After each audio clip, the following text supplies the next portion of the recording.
Hello दोस्तों, myself doctor Niket Ramdev from the city smile dental hospital Noorwala.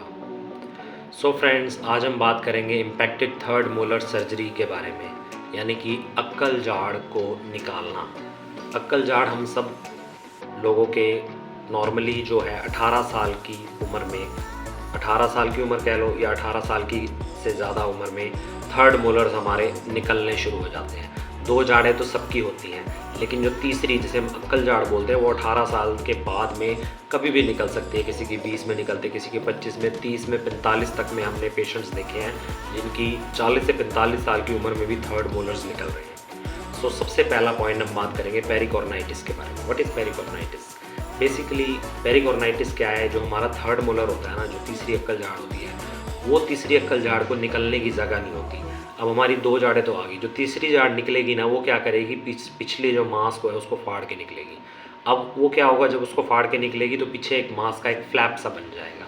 अब नीचे दांत है, ऊपर एक छोटा सा फ्लैप है। दांत का फ्लैप कहने का मतलब एक समझ लो थोड़ा सा छोटा सा चिथड़ा कह लो मांस का। उस दांत और छोटे से मांस फ्लैप के बीच में खाना फंसेगा। खाना फंसने की वजह से ऊपर से वो गम की स्वेलिंग हो जाएगी। वो स्वेलिंग होने की वजह से पेशेंट को पेन होगा और पेशेंट माउथ ओपन करने में पेशेंट को प्रॉब्लम होगी, जिसे हम पेरिकॉर्नाइटिस बोलते हैं। आप जब आपको ये पेरिकॉर्नाइटिस की प्रॉब्लम होगी, then you have to go to a dentist. Dentist के पास जाएंगे आप, वो आपको इसकी मेडिकेशन देगा और आपको प्रिकॉशंस बताएगा कि आपको क्या प्रिकॉशंस फॉलो करनी है कि आपका पेरिकॉर्नाइटिस ठीक हो जाए।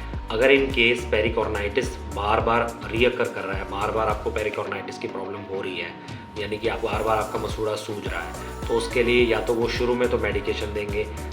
थर्डली क्या होगा, हम उसके बाद जब बार बार हो रहा है, फिर ऐसे केस में हम क्या करते हैं, या तो उस ऊपर से फ्लैप को हम कट कर देते हैं। अगर फ्लैप कट करने से भी प्रॉब्लम सॉल्व नहीं होती तो लास्टली हमें थर्ड मोलर जो होता है हमारा, उसको हमें एक्सट्रैक्ट करना पड़ता है या फिर उसे हमें निकालना पड़ता है। ठीक है, अब आती है next is third molar surgery, यानी कि इम्पैक्टेड टूथ रिमूवल या विजडम टूथ रिमूवल।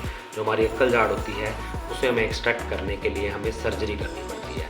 उसके लिए या तो नॉर्मल BDS कहीं जो स्पेशली क्वालिफाइड होते हैं, या फिर हमें किसी MDS को हायर करना पड़ता है वो थर्ड मोलर इम्पैक्टेड टूथ निकालने के लिए। ऐसे में क्या करते हैं हम, जब दांत हमारा हल्का सा शो कर रहा है ओरल कैविटी में, हम उसका पहले एक्सरे करते हैं जिसे हम OPG बोलते हैं, ऑर्थोपेंटोमोग्राम। ठीक है, OPG करते हैं, उससे क्या करते हैं, हमारे पूरे दांतों का एक्सरे आ जाता है। ठीक है, OPG में हमें इस दांत की एंगुलेशन के बारे में कि वो कितना टेढ़ा है, आगे की तरफ मुड़ा हुआ है, सीधा है, या पीछे की तरफ है, या हॉरिजॉन्टल है, या उल्टा है। दांत किसी भी शेप में हो सकता है थर्ड मोलर, लेकिन हमें उसे निकालना पड़ता है, क्योंकि वो क्या करता है, अगर हम उसे निकालेंगे नहीं तो या तो वो गम्स की स्वेलिंग करेगा, दैट इज़ पेरिकॉर्नाइटिस, जो कि मैंने आपको पहले समझा दिया था, या फिर वो अगले दांत में कीड़ा लगा देगा, अगली जो झाड़ होगी उसमें कीड़ा लग जाएगा। ठीक है, अब उसको बचाने के लिए हमें इस थर्ड मोलर को हमें निकालना पड़ता है। ठीक है, अब क्या होता है, उसके लिए हमें सर्जरी करनी पड़ेगी। तो बेसिकली MDS या BDS जो भी आपकी सर्जरी करेगा वो क्या करेगा, पहले फ्लैप को कट करेगा। फ्लैप को कट करके फिर नीचे से बोन होती है, बोन को गटरिंग करनी पड़ती है, बोन को क्लीन करके फिर हमें टूथ दिखना शुरू होता है। तो दांत को या तो अगर वो ऐसे पकड़ में आता है तो हम दांत को ऐसे ही निकाल देते हैं, अगर वो ऐसे पकड़ में नहीं आता तो हम क्या करते हैं, टूथ की सेक्शनिंग करते हैं। ठीक है, कुछ फ़ोटोज़ बीच में शो कर रहा हूँ मैं आपको, तो इसमें आप इस फोटो में देख सकते हो आप, दिस इज़ द फोटो, जिसमें आपको समझ आएगा कि हम टूथ को सेक्शन करके, दांत को आधा करके हम निकालना पड़ता है हमें। हम आगे की रूट अलग, नीचे वाली जाड़ जो होती है ना उसकी दो रूट्स होती हैं। ठीक है, तो हम दांत को जब सेक्शन करते हैं तो आगे वाली रूट अलग निकलेगी, पीछे वाली रूट अलग निकलेगी, दोनों रूट्स को हमें अलग अलग निकालना पड़ता है। तो this is basically the third molar. उसके बाद फिर हम करते हैं टांका लगा देते हैं। जब हमने दांत निकाल दिया उसके बाद फ्लैप बन गया मांस का, एक इधर का फ्लैप है, एक इधर का फ्लैप है, दोनों को जोड़ देते हैं और टांका लगा देते हैं। ठीक है, टांका लगा के सिक्योर कर दिया हमने। अब कुछ खाना नहीं फंसेगा, जल्दी से हीलिंग होगी। फिर मेडिकेशंस देते हैं उस पेशेंट को कुछ, ताकि कोई पोस्ट ऑप प्रॉब्लम ना आए पेशेंट को, बाद में कोई दिक्कत ना आए। ठीक है, तो ये हुआ थर्ड मोलर सर्जरी के बारे में। इसके बाद बात करेंगे हम, अब क्या होता है, कई बार हम नॉर्मल दांत निकाल रहे हैं। ठीक है, दांत में कीड़ा लगा हुआ है, कीड़ा लगा हुआ है तो दांत जब हम निकालने लगते हैं तो ऊपर का क्राउन फ्रैक्चर कर जाता है। ऊपर का क्राउन फ्रैक्चर हो गया, अब नीचे की जो क्राउन यानी कि जो दांत का ऊपर का पोर्शन है जो चबाने के काम आता है, इसको हम क्राउन बोलते हैं दांत का, और नीचे इसके नीचे रूट्स होती है, फोटो में आप देख सकते हो। नीचे की रूट, ऊपर का क्राउन। क्राउन टूट गया, नीचे की रूट रहेगी, अब उसको निकालना है हमने। कई बार तो वो हमारे पास जो फॉर्सेप्स होती हैं हम उसको ग्रैस्प कर लेते हैं, निकाल लेते हैं। कई बार क्या होता है वो नहीं निकलती, या तो हमें रूट की सेक्शनिंग करनी पड़ती है, रूट को अलग अलग निकालना पड़ता है, या फिर हम क्या करते हैं सर्जिकली एक्सट्रैक्ट करते हैं उसको। हमें बाहर से फ्लैप कट करके फिर हम रूट्स को निकाल देते हैं। ठीक है, इसके बाद बात आती है डायलेमा की। एक डायलेमा चलता है पेशेंट्स के बीच में। होता क्या है, पेशेंट आया हमारे पास, अब एक दांत निकालना है। होता क्या है, हमें पता नहीं लगता दांत सर्जरी पे जाएगा कि दांत नॉर्मली निकल जाएगा।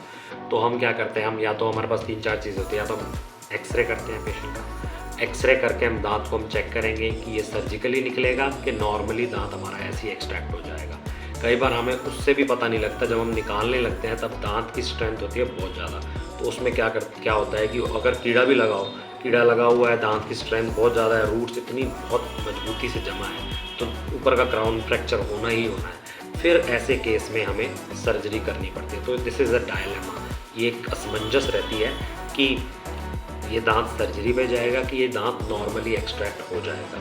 ठीक है, इसके बाद हम बात करेंगे पोस्ट ऑप प्रॉब्लम्स के बारे में, इम्प्लीकेशंस के बारे में।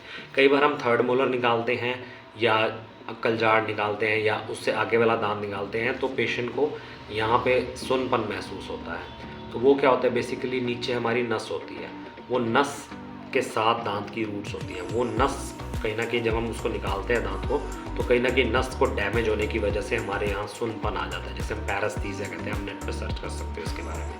तो वो क्या होता है कि बेसिकली रूट को, जो नीचे हमारी नर्व होती है, उस नर्व को हमने माइल्ड डैमेज दे दिया दांत निकालने के बाद। तो ये बेसिकली हमारी बॉडी भी इसको धीरे धीरे ठीक करेगी। कुछ मेडिकेशंस भी देते हैं हम पेशेंट को, और कुछ बॉडी भी उसको हील करती है धीरे धीरे।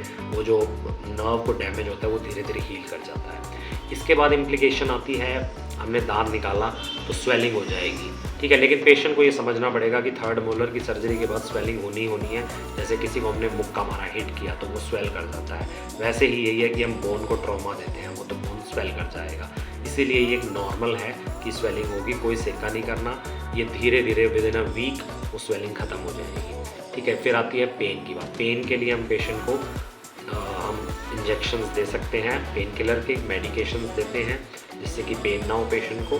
और एक हम इंजेक्शन डेक्सामेथासोन का इंजेक्शन लगा देते हैं जिससे कि पोस्ट ऑफ कोई पेशेंट को कोई भी प्रॉब्लम ना आए। ईजीली पेशेंट उस जो हमने कलजाड़ निकाली है उसके दौर से आसानी से वो निकल जाए, उसको बिल्कुल भी दिक्कत ना आए। सो गाइज़, हम थोड़ा जल्दी में ही इसको ओवर करेंगे इस वीडियो को। Thanks a lot guys, please like, share and support me, please support me. Thanks a lot. City Smile signing off. Please, thank you.